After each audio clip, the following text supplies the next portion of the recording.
शुरू करें। नमो अर्हंताणं नमो सिद्धाणं नमो वैरियाणं नमो अज्जायाणं नमो लोये सव्यसाहुणं मंगलं भगवान् वीरो मंगलं गौतमो गणे मंगलं कुंदकुंदार्यो जैन धर्मोस्तु मंगलम् सर्वमंगलमांगल्यं सर्वकल्याणकारकं प्रधानं सर्वधर्माणां जैनं जयतु शासनम् अनन्तधर्मणस्तत्त्वं पश्यन्ति प्रत्यगात्मनः अनेकान्तमयी मूर्ते नित्यमेव प्रकाशताम्।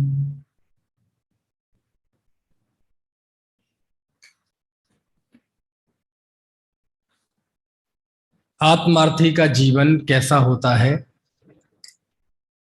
इस पर हम कुछ विमर्श कर रहे हैं। अभी तक जो हमने बिंदु पढ़े वो बिंदु एक बार मैं दोहरा दूं, फिर उसके आगे हम बात करेंगे। आत्मार्थी को किसी से शिकायत नहीं होती, अनासक्तमय होता है, किसी से बैर नहीं होता है और निर्भय होता है। आत्मार्थ के लिए ही जीवन समर्पित होता है और दूसरे जीवों के प्रति मैत्री का भाव, प्रमोद भाव, कारुण्य भाव और माध्यस्थता का भाव होता है। इन सबको पढ़ने के बाद कहीं ना कुछ एक तस्वीर तो आपके मन में बन रही होगी। किसकी? आत्मार्थी की। समझ में आया? और ये जितनी बारीक और जितनी अच्छी बनेगी उतना ज्यादा लाभ होगा। और कैसा होता है, उसका बर्ताव हो गया, उसके अंदर की निर्भयता हो गई, संसारी जीवों से कैसा बर्ताव होता है, ये बात हुई।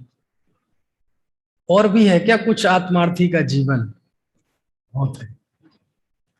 जैसे आत्मार्थी के जीवन में अगली विशेषता मैं बता रहा हूं, भक्ति का भाव होता है। क्या होता है? भक्ति का भाव। किसके प्रति? किसके प्रति? देवशास्त्र गुरु के प्रति। अच्छा, भक्ति का भाव भी आत्मार्थ से, इसका भी कोई संबंध है क्या? हाँ, क्यों नहीं है संबंध? हमने तो सुना है भक्ति का भाव हे है। हाँ, हे है। और आप तो कह रहे आत्मार्थी का उसके साथ संबंध है। हाँ, संबंध है। ये दोनों विरोधी बातें कैसी हो जाएंगी? इसके लिए मैं गुरुदेव श्री को याद करूंगा। भक्ति के विषय में गुरुदेव श्री ने जो बात कही है उसका मुकाबला नहीं है। वो इस बात को इन शब्दों में बोलते थे कि ज्ञानी को भक्ति का भाव आए बिना रहता नहीं है। क्या मतलब हुआ? एक तो हम कहते हैं कि वो भक्ति करता है, ठीक है, और एक दूसरा वाक्य भक्ति का भाव आए बिना रहता नहीं है। अब आप समझ नहीं सकते कि आए बिना रहता नहीं है, ये जो संवाद गुरुदेव ने दिया है इसके प्रति कितना गहरा है।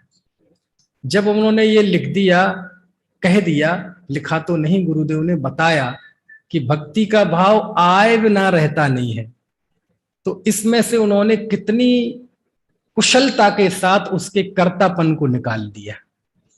क्या कर दिया? उसके कर्तापन को निकाल दिया। कर्तापन को निकाल दिया, क्योंकि वो ज्ञानी है, आत्मार्थी है। लेकिन ज्ञानी होते हुए स्वाभाविक रूप से भक्ति का भाव आता है, तो भक्ति के भाव को स्थापित किया, लेकिन उसमें से कर्तापन के भाव को निकाल दिया। ये कला इस युग में गुरुदेव ने दी। बहुत अद्भुत है जो सूत्र है ना। मैं ऐसे बहुत सारे सूत्र बता सकता हूं जिनका इस पंचम काल में तो मुकाबला नहीं है। जैसे भूलेला भगवान छे, भूला हुआ और भगवान, ये दो विरुद्ध बातें कैसी? भूला है तो भगवान कैसा, भगवान है तो भूला कैसा? अब आप दुनिया में दिया लेके जाइए और एक कोई ऐसा वाक्य निकाल के लाइए कि इस छोटे से वाक्य में जिसने अनेकांतात्मक धर्म को हाथ पे रख दिया। बोलो, ये अनेकांतात्मक दर्शन नहीं है, भूला हुआ परिस्थिति, भगवान वस्तु स्थिति, एक क्षणिक सत्य, एक शाश्वत सत्य, एक संयोग का कथन, एक स्वभाव का कथन। ये दो विरुद्ध ताकतें, दो विरुद्ध वस्तु के स्वरूप गुरुदेव ने एक शब्द में रख दिए, एक आधे सी लाइन में। क्या? भूलेला भगवान छे। समझे ना? तो ऐसे ही वो बोलते थे कि भक्ति का भाव आए बिना रहता नहीं है, आए बिना रहता नहीं है, ऐसा कह के उन्होंने कर्तृत्व के भाव को निकाल दिया और उस भक्ति के भाव को स्थापित किया कि वो आता है। क्यों आता है? देखो, क्यों का जवाब नहीं होता, स्वाभाविक भाव में क्यों का जवाब नहीं होता। क्यों आता है? क्योंकि उसका वो विजन है, उस जीव के अंदर में वो विजन है कि हमारा जो जीवन का उद्देश्य है इस दशा को प्राप्त करना है, इसलिए वो भाव आता है। समझ में आया? और आपको शास्त्र में ऐसा लिखा, धबला पुस्तक 6 पेज नंबर 429 पर वीरसेन स्वामी लिखते हैं कि जिनेंद्र भगवान के दर्शन से, जिन बिंब के दर्शन से मिथ्यात्व के निधत्ति निकाचित कर्म भी नष्ट हो जाते हैं। क्या लिखा? निधत्ति निकाचित कर्म भी नष्ट हो जाते। कैसे हो जाएंगे? जिन दर्शन से कैसे हो जाएंगे? अरे जिन दर्शन कहते किसे हैं ये तो पता होना चाहिए। जिन दर्शन है किसका नाम? अरे भक्ति भाव के लिए शास्त्रों में इतना महिमा मंडित किया इस भक्ति के भाव को। कुंद कुंद देव लिखते हैं अष्टपाहुड़ में, हे भगवान, आपके प्रसाद से मुझे उत्तम बोधि की प्राप्ति हो।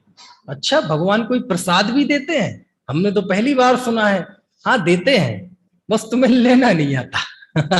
देते तो हैं लेकिन तुम्हें लेना नहीं आता। क्या मतलब हुआ? भक्ति का भाव एक ऐसा भाव है कि भक्ति जब हम करते हैं, जब हम बोलते हैं ना नमो सिद्धाड़म, तो ये जो अंदर में उछाल आई नमो सिद्धाड़म, इतना ताकतवर भाव होता है कि आठों कर्म कांप जाते हैं। क्यों कांप जाते हैं? क्योंकि इसमें कुछ स्वीकृतियां जुड़ी हुई होती हैं, कुछ अस्वीकृतियां जुड़ी हुई होती हैं। जब हमने ये हाथ जोड़े और बोले नमो सिद्धाड़म, तो जो हमने भगवान के सामने ऐसे हाथ जोड़े, ये महज हाथ जोड़ना नहीं है, ये महज दो हाथों का ऐसा जोड़ना नहीं है, केवल मुंह से शब्द बोले ऐसा नहीं है। तो क्या है? इसमें कुछ जुड़ा है, इसमें कुछ स्वीकृतियां हैं, कुछ अस्वीकृतियां हैं। ये हाथ जुड़े हैं तो इसके पहले हमने कुछ माना है, कुछ हमने स्वीकार किया है। हाथ तो वो भी जोड़ते हैं जिन्हें भगवान के स्वरूप का पता नहीं है। हे भगवान, मेरा बच्चा ठीक हो जाए, मेरे रोग शोक ठीक हो जाए, वो उनकी बात नहीं है। ये कैसे कैसे हाथ जोड़ने की बात है? जैसे हाथ समंत भद्र स्वामी भगवान के सामने जोड़े हुए हैं और भगवान कहते हैं, हे समंत भद्र, तुम मुझे क्यों नमस्कार करते हो? समझ में आया ना? फिर उन्होंने देवागम स्तोत्र लिखा। ये तो पता है ना आपको, देवा सुना है कि नहीं? चलो कोई बात नहीं, अभी वहां नहीं जाऊंगा, क्योंकि वो वहां जाऊंगा तो मैं बहक जाऊंगा फिर। क्योंकि वो चर्चा इतनी जबरदस्त है समंत भद्राचार्य और आप्त मीमांसा की, फिर आउट ऑफ कंट्रोल हो जाऊंगा। तो जब कोई ऐसे साधक हाथ जोड़ता है भगवान के सामने, नमो अरहंताड़म, नमो सिद्धाड़म, है ना, तो इसका कुछ अर्थ होता है।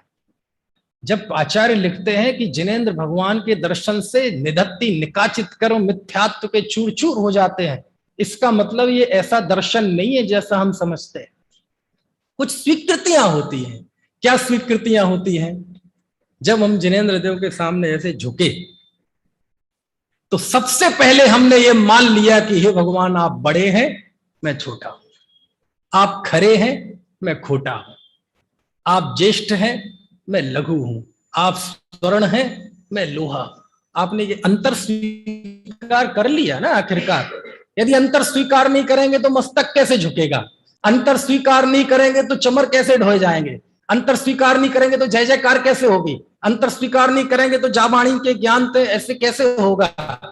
अंतर आपने स्वीकार किया ना, ये जो हमने अंतर स्वीकार किया, इस अंतर स्वीकार करने में अपनी विकार की अस्वीकृति है, अपनी अपूर्णता की अस्वीकृति है।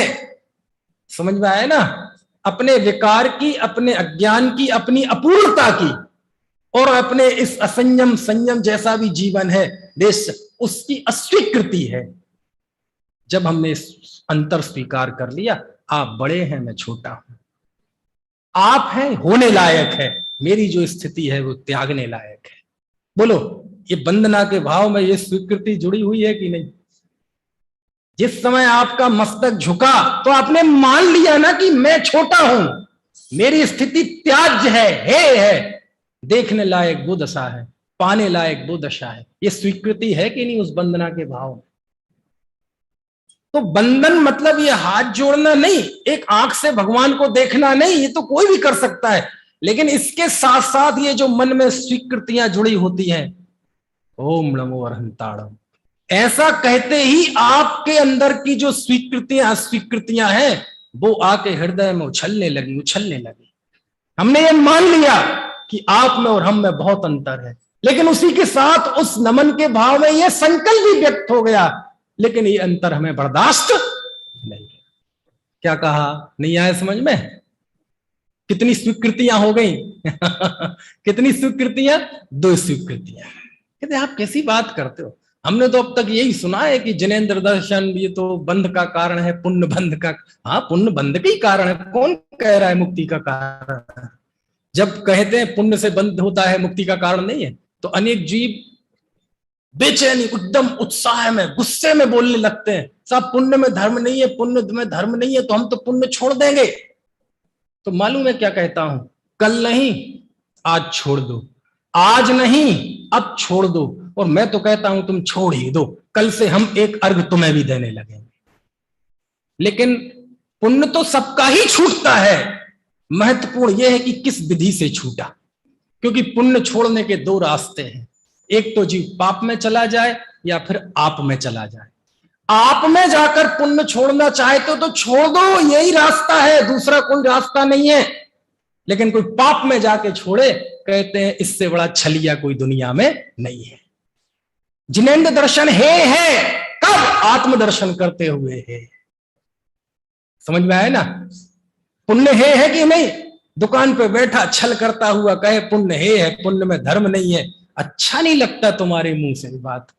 कुंद कुंद देव लिखते हैं 148, 49, 50वीं गाथा पढ़ लेना समय सार में, उसमें लिखते हैं कि जैसे कोई जीव किसी जीव को बुरा जानकर छोड़ता है, ऐसे ही पुण्य पाप को बुरा जानकर छोड़ते हैं। कौन कौन छोड़ते हैं? कौन छोड़ते हैं? तो कुंद कुंद देव का शब्द है उसमें, सहावरदा, स्वभाव में रत जीव छोड़ते। कौन छोड़ते हैं? स्वभाव।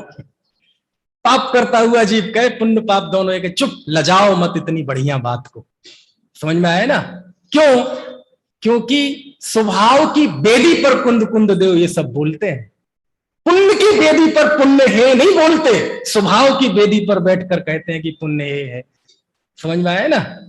और जब तक वो स्थिति नहीं है, क्योंकि ज्ञानी भी श्रद्धा में तो उसके 24 घंटे में एक शुद्ध आत्मा हूं ये बात प्रतीति में है, लेकिन परिणामों में वो नहीं ठहर पाती, तो आलंबन लेता है। किसका?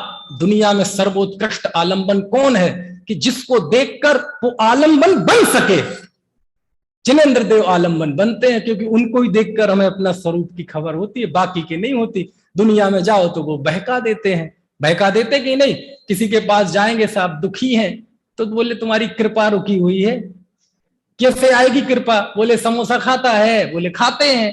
कैसा? चटनी के साथ की लाल चटनी के साथ, हरी चटनी के साथ? बोले लाल चटनी के साथ। बोले हरी से खा, तेरी कृपा यही रुकी हुई है। क्या करें? दुनिया के पास जाए भ्रमा देते हैं, कोई कब कोई कुछ बता देगा, तुम्हें दुख है, ये पुड़िया ले लो, ये ले लो, ये ले लो। हे जिनेंद्र देव जब तुम्हारे सामने आते हैं तो मेरे व्यक्तित्व का सर्वोत्कृष्ट रूप उभर कर आता है। समझ में आए? चलो आपने दौलत राम जी की स्तुति पढ़ी है? दौलत राम जी की नहीं, उनके द्वारा लिखी हुई भगवान की स्तुति। उसमें लिखा उन्होंने, कौन सी, सकल गे ज्ञायक तदपि, क्या गजब है। उसमें लिखा उन्होंने, पहले तो ये बताया, तुमको बिन जाने जो क्लेश, हे भगवान आपको जाने बिना मैंने बहुत दुख पाए, बहुत चारों गतियों में घूमा। और उसके बाद लिखा, अब काल लब्धि बल ते दयाल, तुम दर्शन पाए भयो खुशाल। सुनना, लेकिन अब काल लब्धि, बस यहाँ काल लब्धि मतलब वो मत लेना 5 समय वाली। काल लब्धि से मतलब पुण्य का उदय, समय पका, सुकाल पका, है ना। अब काल लब्धि बल ते दयाल, तुम दर्शन पाए भयो खुशाल। मैं खुशहाल हो गया। क्यों हो गए खुशहाल? बताओ तो, तुम्हारा ये सीक्रेट क्या हो गया खुशहाल होने पे? मन शांत भयो, मन शांत हो गया। मिटी सकल द्वंद, सारे द्वंद मिट गए। अच्छा, कौन से द्वंद थे भैया वो? कहते हैं भगवान, मैं जब तत्व को सीखता हूं, समझता हूं, जब मैंने तत्व को सीखा समझा, मेरे जीवन में बहुत मंगल का प्रवेश हुआ। लेकिन मेरी जो अवस्था है ना, अभी आपके सामने है, तो वो तत्व ज्ञान मेरा उभर कर आ रहा है। अभी मैं यहां से जाऊंगा, बीवी बच्चों में फंस जाऊंगा, अभी दुकान पे चला जाऊंगा, अभी लोगों यार से मिलूंगा, और उस समय मेरी प्रवृत्ति ऐसी हो जाती है कि खुद पे ग्लानि होती है कि क्या मैं ये वही था जो अभी भगवान के सामने नाच रहा था, बोल रहा था? समझ में आया ना? ये जो मेरे अंदर ये जो 24 घंटे कषाय और विषय का जहर चढ़ता है, तो ऐसा लगता है कि जैसे सब कुछ मेरा धर्म कर्म लुट गया हो। लेकिन जब आपके सामने आकर बैठता हूं ना, तो मेरा जो संघर्ष चलता है, द्वंद्व, एक तरफ आत्महित दिखता है, एक तरफ दुकान दिखती है, एक तरफ योग दिखता है, एक तरफ भोग दिखता है, एक तरफ जीवन निष्फल होता हुआ दिख रहा है, और एक तरफ सांसारिक सफलताएं दिखती हैं। तो 24 घंटे ये मन डोलता है, डोलता है। वहां घर में घुसे डोलता है, दुकान पे घुसे डोलता है। लेकिन जब आपके सामने आकर आपके पास बैठते हैं तो निर्द्वंद हो जाता। समझ में आए ना? वो द्वंद जो है, संघर्ष है, वो मिट जाता है। और जब वो द्वंद मिटता है तो कुछ होता है। मन शांत भयो मिटी सकल द्वंद, चाख्यो स्वात्म रस दुख निकंद। और मैं स्वात्म रस को चख लेता हूं जो दुख का निकंदन करने वाला है। ये है भक्ति का फल। समझ में आया ना? साधक जीव, आत्महित का इच्छुक जीव, आत्मार्थी जीव जहां जाएगा वो अपना काम कर लेगा, वो वहां से अपना बोध प्राप्त कर लेगा। समझ में आया ना? और ये उसके स्वाभाविक भाव होता है। क्यों करता है भक्ति? क्यों, यूं का जवाब नहीं है, बस उसे भक्ति का भाव आए बिना रहता नहीं है। क्या करें, बीच में पाप का उदय ऐसा रहा, लॉकडाउन लग गए, मंदिर बंद हो गए, तड़फते रहे, तड़फते रहे। समझ में आया ना? जो लोग तड़फे नहीं कई लोगों के लिए बड़ी बढ़िया बात थी, ना मंदिर जाना, ना प्रक्षाल करना, ना अभिषेक करना। वो कमाल की बात यह है कि इन दिनों में मैं देख रहा हूं कि ये 1.5 साल के लॉकडाउन में मतलब एक अजीब किस्म का शिथिलाचार पनप गया। लोग मंदिर आने तैयार नहीं, दर्शन करने तैयार नहीं, प्रक्षाल करने तैयार नहीं। वो एक जो मरता क्या ना करता, उत्सर्ग मार्ग हो नहीं सका, अपवाद मार्ग को चुना, वो अपवाद मार्ग को उत्सर्ग मार्ग बना लिया। जो परिस्थिति बस जो चीजें हुई थी, ऑनलाइन चलने दो, ऑनलाइन चलने दो, अब वो मंदिर में आने तैयार नहीं। मैं जब रोजीना तत्वार्थ सूत्र की क्लास चलती मेरी दोनों टाइम, मैंने खुल्लम खुल्ला कहा, यदि मैंने जिस समय व्याख्यान चल रहा है, यदि उस समय तुम्हारे लोकल में मंदिर में व्याख्यान चलता है तो वहां जाना, और वहां ना जाके तुम मेरी क्लास में आके बैठे तो मेरे सबसे बड़े आप अवर्णवाद करने वाले हुए। जिस समय में यहाँ व्याख्यान चल रहा है, तुम्हारे मंदिर में यदि कार्यक्रम चल रहा है साधर्मियों का, वहां जाना, यदि तुम वो छोड़ के हमारे सामने बैठे हुए खिड़की खोल के जूम पे, तो समझ लेना तुम जिनवाणी के भक्त नहीं हो। क्यों? अपवाद मार्ग था, क्या करते, सब बंद था। समझ में आया ना? ये मूल मार्ग नहीं है। मार्ग तो यही है, मंदिर जाएं, भगवान का दर्शन करें, जो जिसकी भूमिका और भाव के अनुसार वो करें। साधर्मियों के साथ बैठे, शास्त्र सामने हो, सब विनय से। वहां ऑनलाइन क्या होता है, खिड़की बंद करी, कोई लेटा हुआ सुन रहा है, कोई चाय पीते सुन रहा है, कोई विनय होती है। और पता है शास्त्र में एक बात लिखी है बहुत जबरदस्त, भाई विवेक, इतनी इतनी मार्मिक बात लिखी है भाई साहब दिनेश जी। सुखपूर्वक प्राप्त किया हुआ ज्ञान दुख के समय छोड़ के चला जाता है। क्या लिखा ऋषभ, क्या लिखा बेटा, क्या नाम है आपका? संभव। क्या लिखा, फिर से बोलता हूं, लिखा बताऊं? भगवती आराधना पढ़ना, पेज नंबर मुझसे पूछ लेना बाद में, क्योंकि एक समय मुझे भी याद नहीं आ रहा है। उसमें लिखा भट्ट के शिवार आचार्य ने, शिवकोटि महाराज ने, सुख से प्राप्त किया ज्ञान दुख के समय छोड़ के चला जाएगा तुम्हें। और जो ज्ञान तुमने साधना से प्राप्त किया हो, कष्ट सह के प्राप्त किया हो, वो ज्ञान तुम्हें दुख के समय छोड़ के नहीं जाएगा। और जो विलासिता से प्राप्त किया हो, वो विलासिता तक ही याद रहेगा। जिंदगी में एक कष्ट आएगा, सारा ज्ञान भूल जाएगा, भेजा खाली हो जाएगा, सब सीखा हुआ चला जाएगा। क्यों? तुमने वो सुख में प्राप्त किया था, एसी में बैठे हुए, घर की ड्रेस में बैठे हुए, टांग पसारे हुए, लेटे हुए, चाय पीते हुए प्राप्त किया था। वो ज्ञान काम में नहीं आता। साधना से प्राप्त किया हुआ ज्ञान दुख के समय छोड़ के नहीं जाएगा तुम्हें। दुख के समय जब सारी दुनिया छोड़ के चली जाएगी, उस समय तुम्हें वो ज्ञान काम में आएगा। ऐसा शिवकोटि महाराज भगवती आराधना में लिखते हैं। समझ में आए ना? इसलिए विलासिता छोड़ो, कुछ नहीं रखा है इस विलासिता में। मंदिर आओ, जिन मंदिर भगवान के सन्निकट आओ, कितने बढ़िया बढ़िया हम पढ़ते हैं, पावन मेरे नयन भये तुम दर्शते। हम कितना पढ़ते हैं, तुम बिन में व्याकुल भयो जैसे जल बिन मीन। कभी सोचा है, कभी मछली को तड़पते देखा है? क्या अर्थ है इसका? हे भगवान, मैं तुम्हारे बिन ऐसा व्याकुल हुआ जैसे जल से निकलने के बाद मछली। कभी मछली को तड़पते देखा है? यदि देखते लोगे ना, तो या तो ये बोलना बंद कर दोगे, और या बोलते हुए वैसा भाव होगा। तड़पते हुए देखा है, भगवान तुम्हारे बिन में ऐसे तड़पा हूं जैसे मछली पानी के बिना तड़पती है। कितनी आसानी से बोलते हैं, सोचो तो आप। लेकिन कभी ऐसा भाव आया, कभी तड़फे हो, मंदिर खाली हो गए, मंदिर आने तैयार नहीं, अभिषेक करने वाले तैयार नहीं, प्रक्षाल करने तैयार नहीं, ऐसी विलासिता छा गई। समझ में आया ना? नहीं नहीं, ये आत्मार्थी का जीवन नहीं होता। उसके अंदर एक स्वाभाविक भक्ति होती है? जब वो बोलते हैं ना, प्रभु पतित नहीं, यही है ना, प्रभु पतित पावन में अपावन चरण आयो शरण जी। नहीं, ये तो इसमें क्या है, इसमें क्या है?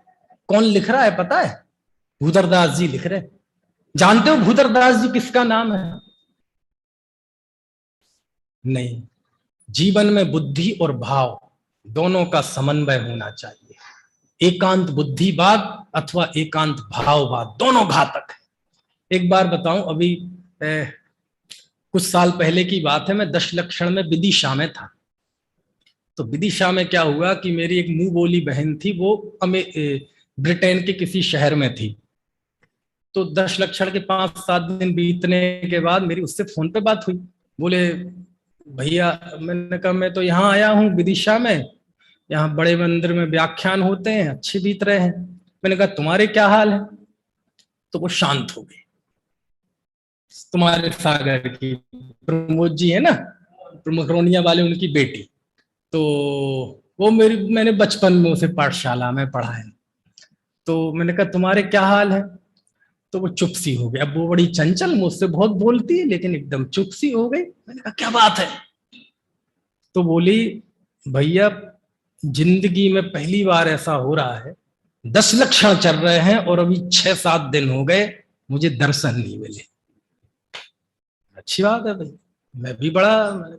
उसने उस समय एक बात कही, बहुत गजब बात कही, सीख के जाना वो बात। उसने कहा भैया, पाठशाला में आपने पढ़ाया है, परीक्षा भी दी है, मेडल भी जीते हैं, इनाम भी जीती है, हजारों बार वो स्तुति पढ़ी है। कौन सी? अति पुण्य उदय में आया, प्रभु तुम्हारा दर्शन पाया। बोले ये हजारों बार पढ़ी है, समझ में आज आई है बंदे। उसने कहा, उस समय रिकॉर्डिंग नहीं होती थी, मैं तो रिकॉर्डिंग सुना था। मैं इतना दुखी हुआ। मैंने कहा देखो, जीवन के अर्थ शब्दों में से नहीं निकलते, जीवन के अर्थ जीवन में से ही निकलते। उसने कहा है कि आज समझ में आया इस लाइन का अर्थ। कौन सा? कि अति पुण्योदय क्या होता है। आज पता चला कि ये जल बिन मछली कैसे तड़पती है। समझ में आया ना? क्यों? उस वंदना में आपका विजन छुपा हुआ होता है। जब हम यहां झुके तो झुके नहीं है, हमने जैसे निमंत्रण दे दिया है भगवान को कि अब और आप तो हमारे बीच में ज्यादा अंतर रहने वाला नहीं है। इस संकल्प की स्वीकृति इस वंदना के भाव में है, अपने विकार की अस्वीकृति। मेरे अंदर विकार है लेकिन मुझे स्वीकार नहीं है, ये दोनों बातें उस बंधन के भाव में है। और हमारे बीच में अंतर ज्यादा नहीं रहेगा, ये स्वीकृति है। परमार्थ से तो भगवान आप भी किसी समय मेरे ही जैसे थे, लेकिन आपने अपने स्वरूप को पहचाना, लेकिन मैं भी आपके पीछे पीछे हूं। ये सारी अपनी परिस्थिति की स्वीकृति, अपनी अंतर्दृष्टि की स्वीकृति, दोनों में अंतर की स्वीकृति और दोनों के बीच में निरंतर होने का जो मार्ग आपने अपनाया है, उस मुक्ति मार्ग की स्वीकृति। बोलो, एक वंदना के भाव में है कि नहीं? समझ में आती है बात? इसलिए ज्ञानी के जीवन में एक स्वाभाविक भक्ति का भाव होता है। स्वाभाविक, उड़ा हुआ नहीं ऊपर से, है ना? कुल परंपरा से होने वाली भक्ति की बात नहीं है ये, देखा देखी होने वाली भक्ति की बात नहीं है ये, पुण्य के लिए भक्ति की बात नहीं है, समूह में चलो कर लो, पर्व के दिन है कर लो, थोड़ा पुण्य लगेगा, इसकी बात नहीं है ये। समझ में आया ना? देखो, 3 भाव होते हैं ना, पाप, पुण्य और धर्म, वितराग भाव। आप देखो, एक उदाहरण मैं देता हूं, इससे बिल्कुल दूध का दूध और पानी का पानी हो जाएगा, बिल्कुल विषय स्पष्ट। बाहर मंदिर और अंदर कितने स्थान हैं? बाहर मतलब पाप भाव, मंदिर यानी पुण्य भाव, अंदर मतलब वितराग भाव। क्या उपाय है, क्या रास्ता है? बाहर से मंदिर आना और मंदिर से अंदर जाना। यही है रास्ता। कितने कोई बाहर से सीधा मंदिर अंदर गया है क्या? नहीं हुआ आज तक। बाहर से मंदिर आना मतलब अशुभ छोड़कर शुभ में आना, बैर भावना का पाठ करना, पंच परमेष्टि की शरण करना और अब उनके द्वारा बताए हुए शुद्धात्म तत्व का चिंतन करना, यानी अंदर में जाना। यही रास्ता है, दूसरा कोई रास्ता हो तो बता। बाहर से मंदिर आना और मंदिर से अंदर जाना। और अंदर चले गए तो क्या करना? फिर कोई उपदेश नहीं है, अंदर चले गए तो अंदर ही रहना। समझ में आए ना? बाहर गए हो, बाहर हो तो मंदिर आना, लेकिन अंदर के संकल्प लेकर आना। क्या कहा? बाहर से मंदिर आना लेकिन अंदर का संकल्प लेकर आना। और उसी का बाहर से मंदिर आना सार्थक है जो मंदिर आकर अंदर जाने का प्रयत्न करता है, अंदर जाने का पुरुषार्थ करता है। जो मंदिर में आकर मंदिर से लौट जाता है वो मंदिर नहीं आया। क्या कहा? ये प्रतीक की भाषा समझ में आ रही है आपको? बाहर से मंदिर आना और मंदिर से अंदर जाना। और सुनना अब आगे की बात, ये इसको पकड़ लेना तो मजा आ जाएगा आपको, समय सार का पुण्य पाप अधिकार समझ में आ जाएगा। बाहर से मंदिर आना मुकेश भाई, और मंदिर से अंदर जाना। अब जब अंदर चले गए पंकज जी, तो फिर मंदिर भी बाहर है। क्या कहा? समझ में तो नहीं आया? क्या कह दिया? अरे कुछ कहा है मैंने, कुछ दर्शन है। क्या कहा है? बाहर से मंदिर आना और मंदिर से अंदर जाना। और जब अंदर चले गए ना तो मंदिर भी बाहर है। ये मंदिर और बाहर है ना का भेद ही तब है जब या तो आप बाहर हैं या मंदिर में हैं, और जब अंदर है तो फिर मंदिर और बाहर में कोई भेद नहीं है।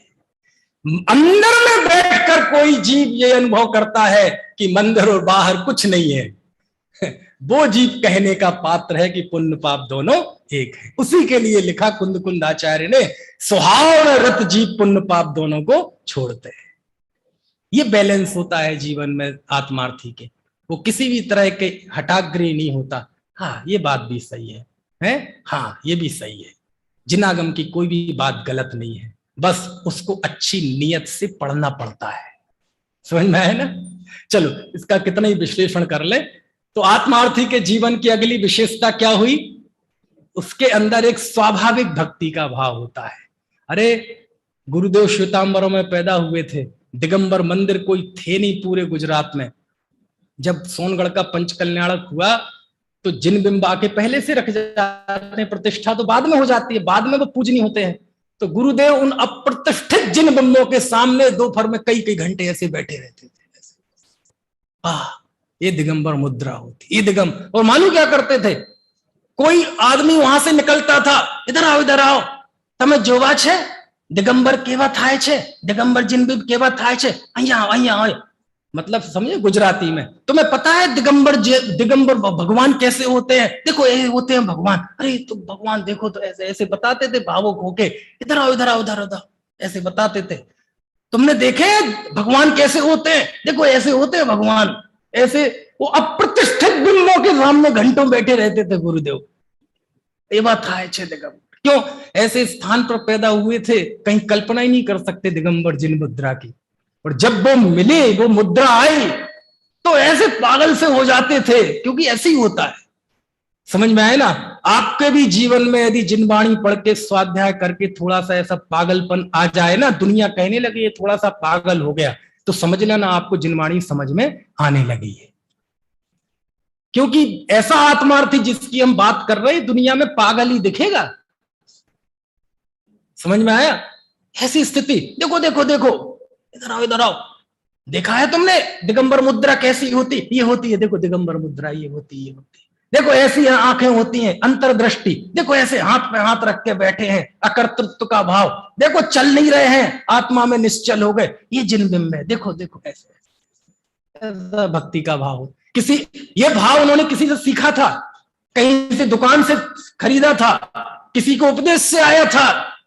स्वाभाविक होता है ऐसा भाव, बनावटी नहीं होता, दिखावे का नहीं होता, कोई कुल परंपरा से नहीं आता, कोई बाजार में नहीं मिलता, किसी की सेवा उपासना से नहीं आता, बस ये आ जाता है। बस उस स्वाभाविक भक्ति के भाव की बात कर रहा हूं मैं। यही कारण है कि गुरुदेव का जो वो वचन था उसमें वो उनकी स्वाभाविकता थी कि ज्ञानी को भक्ति का भाव आए बिना रहता नहीं है, करता नहीं है, बस आता है। चल अगला, आत्मार्थी को मर पच कर भी गुरुदेव कहते थे दररोज 2-4 कलाक स्वाध्याय करवा जोइए। क्या मतलब हुआ? आत्मार्थी को प्रतिदिन घंटों स्वाध्याय करना चाहिए। यदि ये नहीं करता तो बाकी कालों की तो पता नहीं, इस काल में बिना जिनवाणी के शरण के कोई आत्मार्थी नहीं हो सकता, आत्मार्थ नहीं सध सकता। क्यों नहीं सध सकता? क्योंकि यदि आप अपनी इन इंद्रियों के ज्ञानों से यदि आप अपने जीवन का निर्णय करेंगे तो आप बहिर्मुखी बन जाएंगे। कुंद कुंद देव को क्या पड़ी थी लिखने की? जब वो प्रवचन सार की 234वीं गाथा में लिखते हैं, आगम चक्षु साहू इंद्रिय चक्षुणी शब्द भूदाणी देवाय ओहि चक्षु सिद्धापुर शब्दा चक्षु। वो कहते हैं साधुओं के आगम चक्षु होती है। और साधु मतलब साधु परमेष्टि तो है ही, कोई भी साधक हो, किसी भी भूमिका का साधक हो, उस जैसे हमारी आंखें हैं, इन आंखों से हम ये प्रकाश ये सब देख रहे हैं, वो सारी दुनिया को आगम की आंखों से देखता है। समझ में आया ना? बोले दुनिया को आगम की आंखों से देखना, क्योंकि साधना की आधार, साधकों का आधार आगम है। 6 द्रव्य हमने नहीं जाने, हमारी इंद्रिय ज्ञान में ताकत है कि हम अरूपी द्रव्यों को जान सके। हम स्वर्ग नरक 24 तीर्थंकर भूत भविष्य वर्तमान जम्बूदीप भरत के नाम जानते हैं, सब आगम से ही तो जानते हैं। कहते आगम से सारी दुनिया का निर्णय करना। और क्यों? क्योंकि यदि इन आंखों से पूछो, इन आंखों से पूछो कि आंख दुनिया कितनी है, तो ये आंखें कहेगी बस ये रूप दुनिया है। कुएं की मेंढक है ना बेचारी, उसे लगता है ये कुएं की जितनी दुनिया है। आंखों से कहो कितनी है दुनिया, तो आंख क्या कहेगी? बस ये रूप दुनिया है, ये जो दिखाई दे रहा है। कानों से पूछो दुनिया कितनी है, तो कान कहेंगे ये शब्द ही दुनिया है। जिह्वा से पूछो दुनिया कितनी है, तो कहेंगे ठंडा ये जो खट्टा मीठा कषाय है यही दुनिया है। स्पर्शन इंद्रिय से पूछो दुनिया कितनी है, तो ये कहेगी कि ये ठंडा गर्म रूखा चिकना कड़ा नरम हल्का भारी यही दुनिया है। घ्राण से पूछो दुनिया कितनी है, वो कहेगी ये गंदी दुनिया है। आगम से पूछो दुनिया कितनी है, षट द्रव्यमयी विश्व है। ये किससे जाना? यदि हम इंद्रियों से अपने जीवन का निर्णय करेंगे तो हम चार्वाक हुए बिना नहीं रहेंगे। यावत जीवे सुखम जीवे ऋणम कृत्वा घृतम पिबेत भस्मीभूतस्य देहस्य पुनरागमन कुतः। जब तक जियो सुख से जियो, उधार लेकर घी पियो, क्योंकि दोबारा तो जन्म होना नहीं है। आंखों से अपने उपलब्ध ज्ञान से जो हमने इस पर्याय में प्राप्त किया उससे दुनिया का निर्णय करोगे तो आप बहिरात्मा बने रहोगे, जीवन में कभी आत्मार्थी नहीं बन पाएंगे। आपको कौन सी आंखें खोलनी पड़ेंगी? आगम की आंखें खोलनी पड़ेंगी। कुछ बात समझ में आ रही नहीं? क्यों? आगम आपको अलौकिक तत्वों का विचार कराएगा। काय का विचार कराएगा? ये जो मन है ना, मन, विवेक जी बहुत मार्मिक बात लिखी श्लोक वार्तिक में आचार्य विद्यानंदी स्वामी ने। मालूम क्या लिखा? बोले मिथ्या दृष्टि का जो मन होता है ना, वो लिखते हैं मिथ्या दृष्टि संगी पंचेंद्रिय मनुष्य। बोले ये तो असंगी है, समझ लो आप। लिखा तदिंद्रिया निंद्रिय निमित्तम, इस सूत्र की व्याख्या में क्या लिखते हैं? बोले मिथ्या दृष्टि जीव के मन है ही नहीं। ये महाराज हमने तो सुना है मिथ्या दृष्टि कुत्ते बिल्ली गाय वैसे हम सब संगी पंचेंद्रिय मन है। आप कैसे कहते हैं कि हमारे मन नहीं है? तो कहते हैं मन है तो, लेकिन नहीं होने जैसा है। क्या मतलब हुआ? बोले रूपी पदार्थों का ज्ञान तो ये इंद्रियां करती हैं, मन काय का निर्णय करता है। मन की स्पेशलिटी किसमें है? अरूपी तत्वों के विचार में। मन तुम्हें मिला और तुमने अरूपी तत्व का निर्णय नहीं किया, अपने और पराये की पहचान नहीं की, तो तुम्हारे मन होने और नहीं होने का कोई मतलब नहीं है, तुम असंगी जैसे हो। ऐसा लिखा। बोले दर्शन मोह के उदय ने तुम्हारे आत्मा की हत्या कर रखी है, ऐसा लिखते हैं। काहे के उदय ने? क्योंकि जब तुम्हें अंदर में मोह का उदय आता है तो तुम्हें कुछ नहीं दिखता, इंद्रियों की सफलताएं दिखती हैं, आकर्षण दिखता है, रुपया पैसा दिखता है। तो मन मिला था अरूपी तत्वों के निर्णय के लिए, विचार के लिए, लेकिन मिले हुए मन ने विचार 24 घंटे किसका किया? इंद्रियों के विषयों का। कहते तुम्हें मन होने का कोई फर्क नहीं है, तुम्हें मन मिला नहीं मिला एक ही बात है।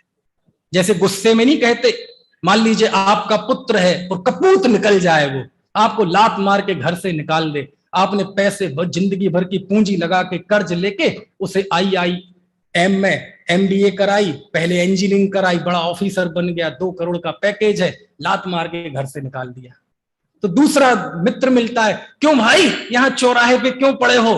बोले भाई बेटे ने लात मार के घर से निकाल दिया। अरे तुम्हारा बेटा तो बड़ा अच्छा है, 2 करोड़ रुपए का पैकेज ये है। तो मालूम वो क्या बोलते हैं? इससे अच्छा तो वो बेटा नहीं होता। ऐसे बोलते, ऐसे बेटे का तो नहीं होना अच्छा है। ये शैली विद्यानंदी आचार्य कह रहे हैं। वो कह रहे हैं जो मन है ये अरूपी तत्वों के विचार के लिए मिला था, तुमने इसको इंद्रियों के उसमें लगा दिया, तो कहते इसके मिलने और नहीं मिलने का कोई फर्क नहीं रहा, इसलिए तुम असंगी ही हो, मिथ्या दृष्टि के मन का काम है ही नहीं। समझ में आया? और अरूपी तत्वों का निर्णय काय से होता है? आगम से होता है। इसलिए आगम का सेवन करना। आगम आपको कभी अकेला नहीं छोड़ेगा। घर परिवार रुपए पैसे सब साथ छोड़ के चले जाएंगे ना, उस समय आगम तुम्हें पुचकारेगा, कोई बात नहीं बेटे, चिंता मत कर, मैं हूं साथ में। यही कारण है शिव कोटि महाराज ने लिखा भगवती आराधना की 156वीं गाथा में, मालूम क्या लिखा? अद्भुत बात लिखी। वो लिखते हैं कंठ गदे ही भी पाणे ही साहुड़ा आगम दोदू का दब्बो। क्या अर्थ हुआ इसका? कंठ में प्राण आ जाए, कंठ में प्राण, कंठ में हलक में जान आ जाए, मृत्यु सामने खड़ी है, उस समय भी साधु को आगम का अभ्यास करना चाहिए। कहां लिखा? साधु के लिए लिखा, हमारे लिए थोड़ी लिखा। अच्छा, हमारे लिए थोड़ी लिखा, साधु के लिए लिखा है। अच्छा, साधु उनके लिए आलम्बन की जरूरत है, हमारे लिए थोड़ी है। कैसी बात करते हो, कैसी बात करते हो, ये बातें बनाई हुई नहीं है। साधु के लिए आगम का सेवन लिखा। अरे हम है किस खेत की है? बहुत सीखने की चीज है। यदि आपको इस पंचम काल में सच में, जब तीर्थंकरों का विरह हो गया, जब परम पिता का विरह हो गया, तो हमारे पूज्य आचार्यों ने जिन वाणी लिपिबद्ध करके हमें पिता की कमी महसूस नहीं होने दी। जैसे माँ करती है ना, जिसकी डिलीवरी के समय ही पिता के जन्म में ही, बचपन में ही पिता की मौत हो जाए, तो कैसे माँ पालन पोषण करती है, परम पिता के विरह में आचार्यों ने ऐसा ही पालन पोषण किया है साधक समाज का। यदि वो लिपिबद्ध नहीं करते तो हम प्यासे मर जाते सब। शरीर तो रहता, आत्मा खत्म हो जाती इसमें से, जीवन में आनंद खत्म हो जाता। तो आत्मार्थी आगम, हर चीज का आगम से निर्णय, हर चीज को आगम से देखना। क्यों? क्योंकि हमारे ज्ञान में तो ताकत ही नहीं है अलौकिक तत्वों को जानने की। हमने तो जिन वाणी से सीखा है। तो कहते जिन वाणी को सबसे ऊपर रखना जीवन में, ये आत्मार्थी का कर्तव्य नहीं है, तो उसकी स्वाभाविक दशा है, तो उसका स्वाभाविक जीवन है। कुछ बात समझ में आ रही कि नहीं है? आगम का सेवन करना। मूलाचार ग्रंथ में, मूलाचार में गाथा नंबर है 286। कौन सी? समय हो गया है, मुझे भी जाना है। ये गाथा आज आप सीख के जाओ, सीख के जाओ। ये गाथा आज मैं बुलवाता हूं आपको। गाथा कौन से शास्त्र की गाथा है? मूलाचार की। कौन है मूलाचार के लेखक? आचार्य बट्टकेर स्वामी। कौन से नंबर की गाथा? 286। यही सीख, इतना भी आज सीख लिया ना तो समझ लो आपको मजा आ जाएगा। जिन वाणी का क्या बहुमान होता है, किसे कहते हैं जिन वचन, श्रुत के अभ्यास में कितनी ताकत है, इसको बतलाने वाली मुझे इससे मजबूत गाथा नहीं मिली कोई जिनागम में। उसमें मालूम क्या लिखते हैं?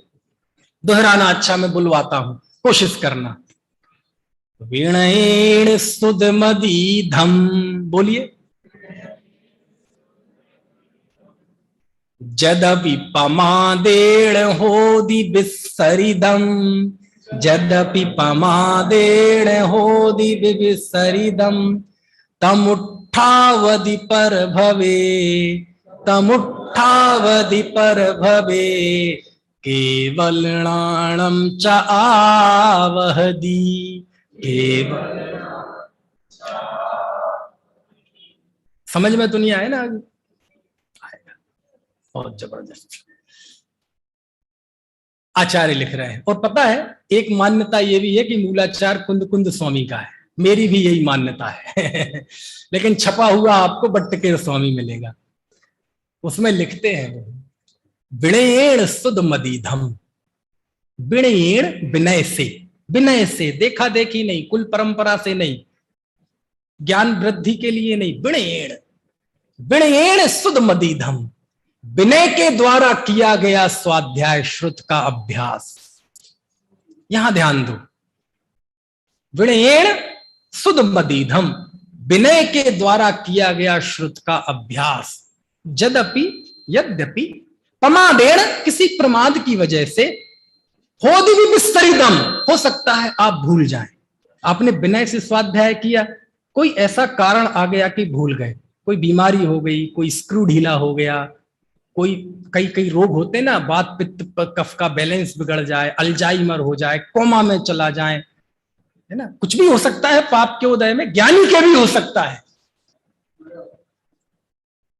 समाधि तंत्र में लिखा कि सम्यक दृष्टि पागल भी हो जाए तब भी सम्यक दृष्टि रहता है।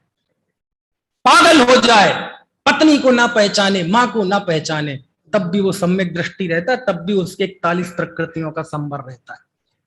तो ऐसा कोई पाप का उदय आए और वह जिनवाणी भूल जाए, क्या पढ़ा था बिल्कुल भूल जाए, दिमाग का बिल्कुल ऊपर का माला खाली हो जाए। विणेण सुध मदीधम, जदपि पमादेण होदि बेसरिदम, विनय से किया गया श्रुत का अभ्यास भले ही प्रमाद की वजह से जी भूल जाए, तमुट्ठावधि पर भवे, केवलनाणं च आवहदी, कि विनय से किए गए उस स्वाध्याय में इतनी ताकत होती है कि भूल भी जाए तब भी अगले जन्म में वह विनय से किया गया स्वाध्याय उस जीव को केवल ज्ञान में स्थापित कर देता है। कौन लिख रहा है ये? कुंद कुंद स्वामी लिख रहे। इतनी ताकत होती है किसमें? ये जो सामने शास्त्र रखा है इसमें, जीवन इसमें है, बाकी क्या है। और जो व्यक्ति जिन वाणी से, जिन वचनों से जुड़ जाता है ना, आप मैं सोचता हूं सच में कभी कभी, जिस जिस लेवल से या जिस स्तर पर जिस तेजी से जिनवाणी छप रही है, क्या उतनी तेजी से जिनवाणी के श्रोता पैदा हो रहे हैं? चलो, जिस श्रोता तो पैदा ठीक, पाठक पैदा हो रहे हैं? नहीं है। भरी पड़ी है शास्त्र, दीमक लग रही है कोई। और आज पिछली पीढ़ी को तो ये पता था कि ये शास्त्र नहीं है, भगवान है। कितने कम पढ़ते थे, ज्यादा पढ़ते थे, ये अलग विषय था, लेकिन ये तो पता था कि ये भगवान है। वो घर में उनका ऐसी विनय से रखते थे। आगे आने वाली पीढ़ी वो जाती है, पिछली पीढ़ी, उसे पता नहीं कि ये क्या है। वो तो बस भजन मानते हैं, और दीपावली का टाइम आता है और वो सफाई करते, कबाड़ी को बेच देते हैं। और उन शास्त्रों में जिनमें णमुकार मंत्र और कुंद कुंद देव की गाथाएं लिखती हैं, वो कबाड़ी के यहाँ जाती हैं, फिर वो आती हैं बाजार में, लोग उसमें रख के समोसा चटनी खाते हैं, चाउमीन खाते हैं, उसमें लिखा रहता है अड़बी होदी अप मत्तो। क्यों होता है ऐसा? क्यों होता है ऐसा? क्या करना, पढ़ना बंद कर दिया? हो गया ना ऐसा, तो क्यों? कहते ये स्थिति बहुत खराब। मैं आपको सच कहता हूं, यदि आप जिनवाणी से जुड़ गए, आपको किसी की जरूरत नहीं है दुनिया में। दुनिया में किसी की जरूरत नहीं है। आप यदि जिन वचनों से जुड़ जाते हैं, आपको ऐसा लगेगा कि दुनिया में सर्वोत्कृष्ट रत्न मेरे हाथ में लग गया। और जिसके जीवन में जिनवाणी आ गई, सच में उसकी ऐसी अनुभूति बदल जाती है। किसी विधवा बहन को यदि ये जिन वचन हाथ में लग जाए, तो उसके अंदर ये भाव आता है, अब मैं विधवा नहीं रही। किसी यतीम के अंदर को यदि ये जिनवाणी हाथ लग जाए, अब मैं यतीम नहीं रहा। कोई व्यक्ति ट्रेन के सामने लेटने जा रहा है, जीवन से हताश और निराश होके, उसे जिन वचन हाथ में लग जाए, तो उसके अंदर भाव आएगा, अरे रे, ये कोई जीवन है जिसे मैं मिटाने जा रहा था? ये है जीवन। तो ये जिन वचनों की ताकत है। कहने का आशय ये है कि आत्मार्थी के जीवन में एक बहुत बड़ी विशेषता होती है, आगम का सेवन करता है। आगम उसके लिए सर्वोपरि है, कोई नहीं है। आगम है तो आगम के सामने कोई नहीं है। जो शास्त्र में लिखा है वो सर्वज्ञ की वाणी है, इस बहुमान के साथ। समझ में आए ना? तो कितनी बातें बताएं, वो आगम का सेवन होता है। और मैं बिंदु बता दूं केवल, आप उसका घोलन करना, वह निंदा से बचता है। कैसे बचता है? निंदा से बचता है। वह जीव साधर्मियों के प्रति वात्सल्य रखता है। कितनी लंबी लिस्ट गिना लो। और सच बात यह है, आत्मार्थी का सबसे बड़ा व्यक्तित्व क्या है? आप बताओ एक शब्द में। आत्मार्थी का सबसे बड़ा व्यक्तित्व यह होता है कि वो स्वयं को आत्मा देखता है। ये है उसका असली व्यक्तित्व, और बाकी की चीजें इसके आजू बाजू की चीजें हैं। तो बीच का भी ध्यान रखें, आजू बाजू का भी ध्यान रखें, तब जाके एक परिपूर्ण आत्मार्थी का निर्माण होता है। बहुत लंबी चर्चा है, मैं खुद निर्धारित नहीं कर पा रहा था कि कौन सा बिंदु आपको बदले बताऊं, कौन सा बाद में बताऊं, है ना? लेकिन अब समय हो गया है। इतनी जो हमने चर्चा की, आप ईमानदारी से बताना। थोड़ा हम 2-4 मिनट आपसे प्रश्न पूछते हैं। आपको कोई प्रश्न पूछना है? पहले आपको कुछ पूछना हो तो पूछ लो। आपको कोई प्रश्न है? नहीं है तो मैं आपसे पूछता हूं, ईमानदारी से बताना। अपनी 4 घंटे चर्चा हुई, 4 घंटे क्या ज्यादा हुई, सुबह तो सवा घंटे हुए। जिंदगी में पहली बार सवा घंटे व्याख्यान किया मैंने। भाई साहब ने घोषणा कर दी, इसलिए पहले पूछते तो मैं नहीं बोलता। मैंने कहा सवा घंटे बच्चे की जान लोगे। ईमानदारी से बताना, आपको जैसे हमने 4-4.5 घंटे चर्चा की, आपके कुछ सोच में, मतलब आपके कुछ विचार में कुछ फर्क आया क्या? अच्छा बुरा कुछ भी ईमानदारी से बताना, ऐसे नहीं फॉर्मेलिटी के लिए नहीं। नहीं है तो बता दो नहीं आया, क्या जा रहा है, क्योंकि अपन तो बहुत पक्के हैं ना। ईमानदारी से बताओ, कुछ आपकी सोच में कुछ थोड़ा बहुत अच्छा बुरा कुछ आया है क्या? है व्यवहार की? अरे व्यवहार की नहीं है, परमार्थ की। अरे परमार्थ की नहीं है, जीवन को बनाने वाली बातें हैं। समझ में आए ना? कौन बताएगा? अच्छा कुछ बताओ 1-2 लाइन में, क्या कुछ लगा आपको कि हाँ ये चीज हमें सीखने की है? मुकेश भाई बताओ, कुछ बताओ। अच्छा थोड़ा हम, पता तो चलना चाहिए ना क्या हम सीख रहे हैं, तभी तो पता चलेगा कि हाँ वो बात पहुंच पाई कि नहीं पहुंच पाई। ऐसा तो नहीं हमारे बुंदेली में कहावत है, कोदों में घी खोना।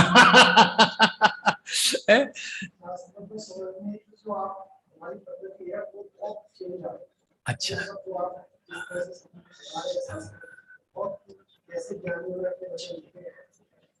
शास्त्रों के जरिए खुद को पढ़ना, शास्त्र के जरिए खुद को पढ़ा जाता है। बहुत अच्छा। और बताओ कोई? ऋषभ जी। अब आप तो विद्वान हैं, कुछ आपको लगा, कुछ ऐसा लगा कि हाँ ये मुझे, मैं ये नहीं पूछ रहा हूं मेरा प्रवचन कैसा लगा, वो तो मुझे पता है अच्छा लगा, क्योंकि अच्छे बुरे के तो हमारे मापक ही गलत है। हमारे अच्छी शैली में अच्छे कुछ भी बोल दो ताली बज जाती है। ये तालियों का भी बता रहे थे ना भाई साहब, ताली का, आपकी प्रशंसा का, आपकी मालाओं का, ये कुछ नहीं है। मैं कुछ भी बोलता रहूं, दो चार ऐसा कहने वाले मिल जाएंगे, पंडित जी बहुत अच्छा प्रवचन हुआ, कुछ भी बोलता रहूं। इसलिए मैं अच्छा बुरा नहीं पूछ रहा हूं। अच्छा बुरा क्या है, जो बात मैं आगम की बता रहा हूं उसमें अच्छे बुरे के सर्टिफिकेट की जरूरत है। मैं बताऊं, मैं जो बता रहा हूं अच्छा ही बता रहा हूं। क्यों अच्छा बता रहा हूं? मुझे अच्छा लग रहा है। मेरी आंखें आपकी तरफ होती है, लेकिन मेरी अपनी तरफ भी होती है। मैं अब खुद भी तौलता हूं, एक एक बात जब बोलता हूं खुद को भी तौलता हूं, और मैं खुद प्रेरित होता हूं कि नहीं, जैसा मैं बोल रहा हूं अभी मैं खुद भी वैसा नहीं हूं, मुझे खुद में भी बहुत सुधार करना है। इसलिए मैं ये नहीं पूछ रहा हूं प्रवचन कैसा हुआ, वो तो प्रवचन अच्छा ही है, क्योंकि वो जिन वचन है वो मैं नहीं, वो ये बालक बोलेगा 4 साल का तो वो भी अच्छा है। इसकी बात नहीं अच्छे बुरे की।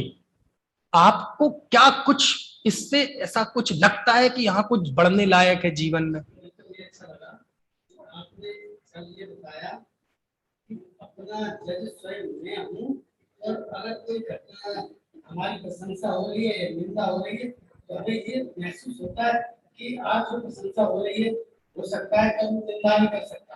ये जज कर लिया कि अब कोई घटना आता है तो ये लगता है ये प्रशंसा मेरे नहीं हो रही। क्या को आया ना, व्यवहार में आया ना, सोच में आया ना। सोच में देखो, सारी चीजें सोच से संचालित होती हैं। एक बार सोच में आ जाए ना चीज, वो धीरे धीरे एक्शन में आती है, लेकिन पहले सोच में आती है। कि मैंने बताया कि जैसे कोई हमारा सम्मान करता है तो उसी समय मैं सोचते रहता हूं ये तुम्हारा सम्मान नहीं है, अभी उदय बदलेगा यही गालियां देंगे। ये अभ्यास करने की चीज है। देखो वो बात पकड़ गए, वो हमें नहीं पता था, मैं तो रोज तो व्यवस्था में ही लगे हैं लेकिन पता नहीं कहां से सुन ली। बहुत अच्छी बात है? और कोई बताओ है?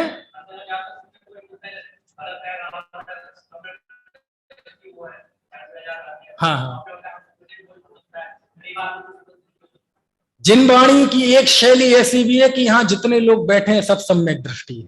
एक शैली ये भी है, क्योंकि मिथ्या दृष्टि मतलब अजैन और सम्यक दृष्टि मतलब जैन, ऐसी भी स्थिति है एक।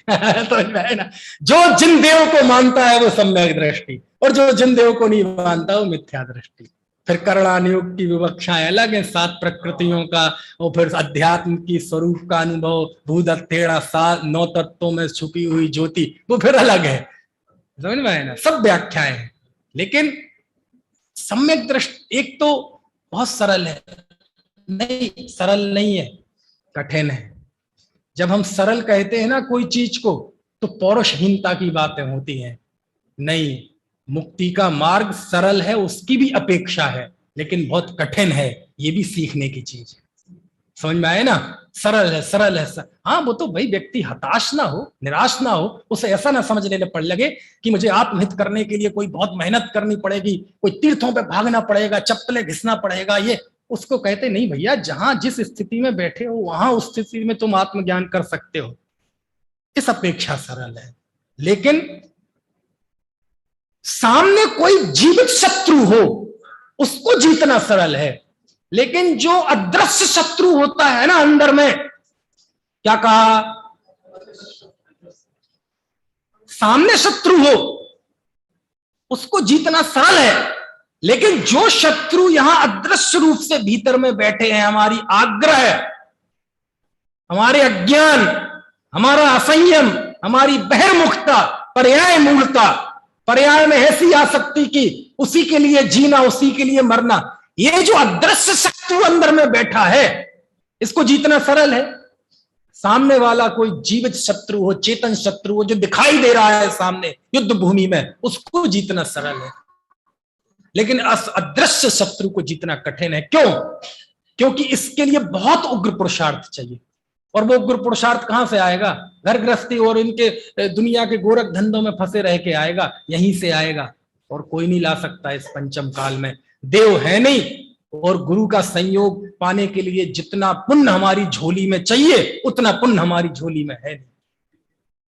लेकिन ये पुण्य है, ये गुमराह नहीं करेगी, दुनिया गुमराह कर सकती है, मैं गुमराह कर सकता हूं आपको, लेकिन ये नहीं करेगी, इसलिए इसका शरण लो, है ना। चलिए, अच्छा लगा आपसे बातचीत करके। कई लोगों को झिझक होती है तो वो बोल नहीं पाते, कुछ नकारात्मक भी होगा तो भी बोल नहीं पाते, शर्म आती है, लेकिन अच्छा लगा आपके बीच में 4 घंटे 4.5 घंटे मैंने बोला, और जो कुछ भी अच्छा लगा वो सब हमारे आचार्यों का है, गुरुदेव का है, जो मैंने महाविद्यालय से सीखा हमारे उन सभी गुरुओं का है। कोई कमी लगी हो तो वो व्यक्तिगत मेरी है, मेरी वाणी से, आचरण से यदि किसी को कोई कष्ट हुआ हो तो मुझे क्षमा करें।